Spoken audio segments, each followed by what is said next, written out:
Kung pagsulong mo sa ganhaan, pagsulong mo, uy, may aso ako. Hala, pag hubag aso, wala ang aso. Simba, pagbalik, hala, chismis. Pagsunod na po, simba, kanugayan, mawala ang chismis. Mawala ang tanan na biases. Yung anak ko, mga igsuon, pasalamat ko sa Ginoo, ngayon kong kiyatagang grasya, na mahibalo ko ni Inikaro. Kay gikan sa akong pagbalik kang Kristo, mga kaigsuonan, tulo na kababae ang nitintal sa akin. Gigamitan ko sa yawa o tulong kababae, ginay akong witness, di bang ko gwapo, pero ang babae, usan akong kagkita, masugot pa kayo. Wala na igsoon sa pagsaad na ko, diha ito sa akong contrition, ngayon nga, Ginoo, nagabasol ako sa akong tanan ng mga kasalanan o pasayo ako. O isaad ko kanimo, nadili na ko magpakasala papag-usap. Kinugangan para ko ng kaigsuon. Akong giingnan ng Ginoo. Ginoo, tabangi ako, liko na ako, ng akong pagpanaan kanimo, dili na ako ni mahimo na. Ako na isaad kanimo, nalikayan ko ng akong pagpakasala. Usang kaigsuon, sa hinay-hinay, itintal ko tulong kababae, nagsunod-sunod. Praise the Lord. Iligay ko sa Ginoo. Woo! Tulong na. Pasilan. Kung yan na nitas Ginoo ko ng babae mo tintal, bugurog ka. Oh, bugurog ka. Kung lulong tamang, mamamiri tamang, tanang-tanang diyan sa langit, tanang mga sakto sa langit, tamang ko, luwas sa kumining. Tentasyon sa kinabuhi. Praise the Lord. Wala ko yan. Yawanan mo ko yung asawa. Kinsa may akong pahimuktan. Sa panahon nga grasya sa Ginoo mo ano, mayroon na lang ko, Lord, kuhaan maong grasya. Harong di kong kasama mo. Pumpayan niya akong dibati. Harong di na kong kasama. Wala po. Wala mga igsoon. O di, kung wa kong kasuway, wala, panuway mong tanan. Kaya ako, human akong panuway. Wala pagayon ta. Ang buong ipasabot nga ang ukaon o kalawat sa lawas sa Ginoo, dili mamatay o imperno. Kay kitang tanan din sa kalibutan, mamatay man sa makausa. Hebreo 20:27. Ang Ginoo mingon, pinangangin ni San Juan, hakuan pan nga naghatag sa kinabuhi. Hakukaon sa pan nga gikan sa langit, dili mamatay sa iyon kaanak nga iyahang istorya. Ang Ginoo dili magamon. Hala, simba ka, kaon. Mutugin mo na ko sa Father James, Father, sa akong pagkalawak, nagdubli magbustias kinagpilit. Pero diyan na ako na-realize nga dubli. Kaya pagsunod na akong hikap, nipis naman. Diyan katong akong hikap, baga dubli ito. Sana pa ito, Father, insana, dito sana, kaya wag manimong tuyo. So praise the Lord, pakpaka na ito ang Ginoo. Kaya mga alagan, nakasuway mo na, nga nadubli, wala pa. Kasuway na ka, sister. Praise the Lord. Luha na ta. Nakasuway. Wala ba yung suon? Padayon ta. Ang Ginoo dili mamatay, nagpasabot nga dili ma-imperno. Tungod kay ang imperno mao ang ikaduhang kamatayon. Layaw mo panuway, diba? Imperno mong tanan. Lagi naman yung tinanawan lagi na ako. Panuway mong tanan. Sulay inyong tanan.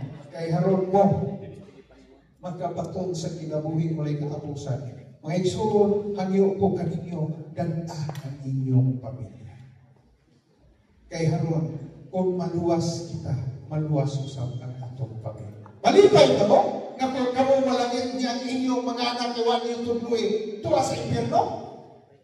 Malipay mo, dili?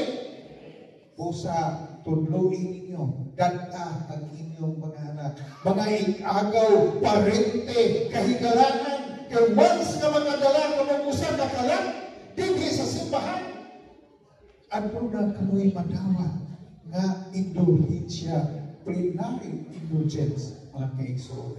Ang inyong mga sala, human, nakakumpisal, napasaylo sa Diyos, apan nagpabilin pa ang inyong sakripisyo.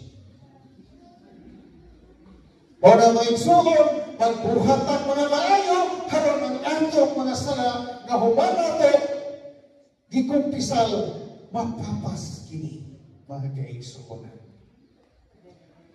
Kung bisan pa nga dunay wala totoo, padayon gihapon ang atong Ginoo sa pagtudlo. Siya mingon, kung dili kamo minom sa iyang dugo, dili kamo makapaton sa kinabuhi kayo.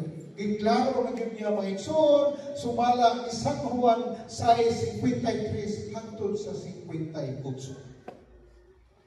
Mora mga igsoon, kung dili mo mukhaon, o dili mo inom, sigurado, diginta, kabaton sa kinabuhi, walay katapusan.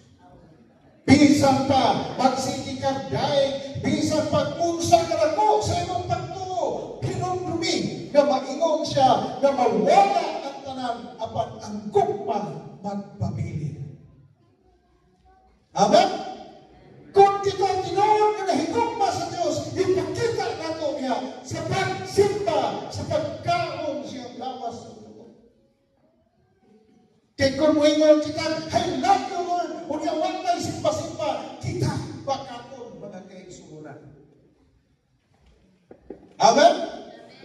Simba na, mga igsuon. Human sa atong pagsimba, buhat at mataro. Mahimo, what ano na inyong vices.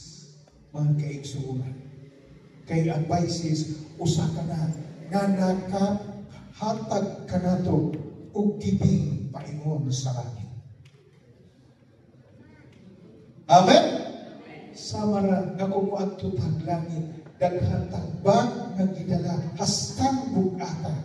Paglabay na ninyo ay, paglabay ka na. Paglabay na ito ng mga dautan na naa sa atong kinabuhi.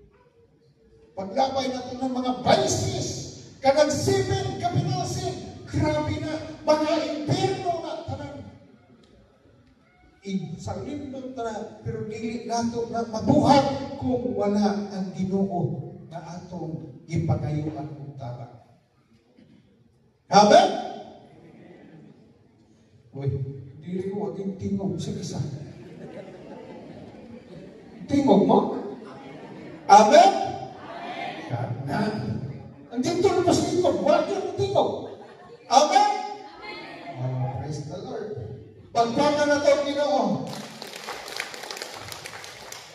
Padayon, daghan ng mga tinunan ni Ginoo Isos na nakanungog nini nga wala manumo.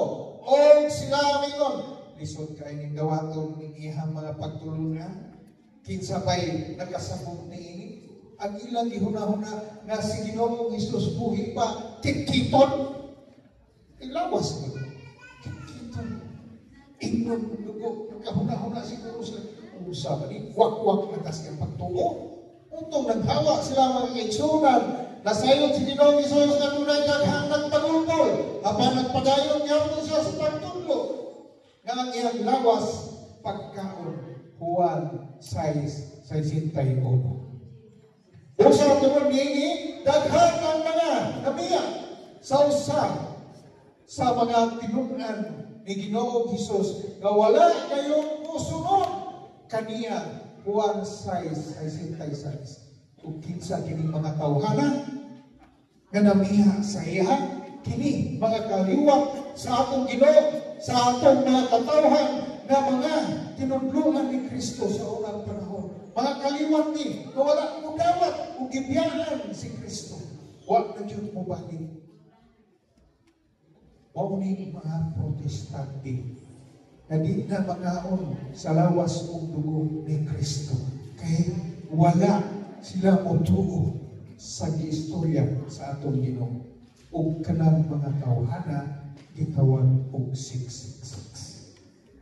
John 6:66 sympathize ang pagtulunan sa usa ka anti-Christ mga kaigsuonan sa akong pagduki ug sa akong pagbasa ang pagtulunan sa simbahang anti-Kristo kay naa na may simbahang anti-Christ karon ang ilang pagtulunan mao ang pagpampas sa Holy Eucharist, pagpampas sa bunyag sa mata, pagpampas sa kumpisal, pagpampas sa mahal adlaw, pagpampas sa Good Friday, pagpampas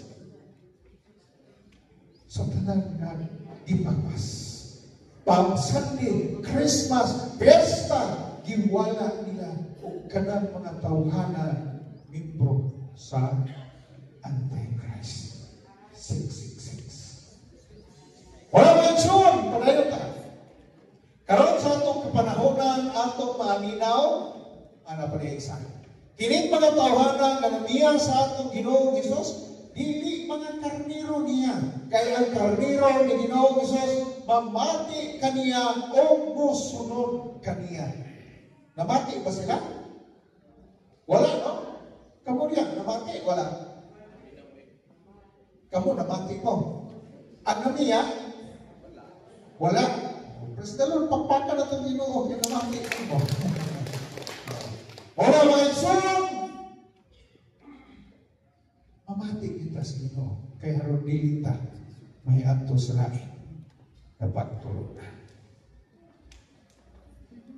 Tanawa ko nung naging mong tapadihan, Ina, I love you. Gagsa. Gagsa inyong tupad, Ina, I love you. Human sa inyong pagkulit, karon inyong bana o asawa, gagsa ninyo.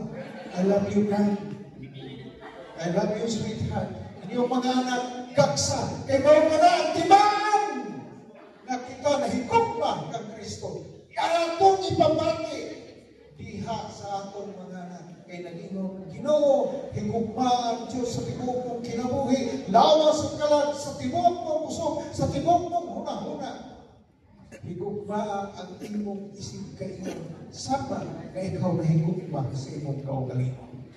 Di ni mo gakso ni mong asawa, huwag kay gugma sa imong kaugalingon. Labaw sa tanan, huwag ka mahigugma sa ating labaw pagkagalaw. Amen? Pagkaka na ito ang Ginoo. Wala mo iksuon sa nakunan kong gugma sa Diyos. Dili na ako kapungan usakay nga mag-rosaryo ko, pataas na mo sa inyong pag-amahan mo. Kinsa itong nagkasinati na mutulog ang inyong luha. Pataas ka. Pagpaga na ito ang Ginoo, kay naakay ninyo ang grasya sa Diyos. Ipadayon ninyo sa pag-ampo. Ang katong di pa makahila, paningkamuti na makahila mo sa kinasingkasing ng mga pag-ampo.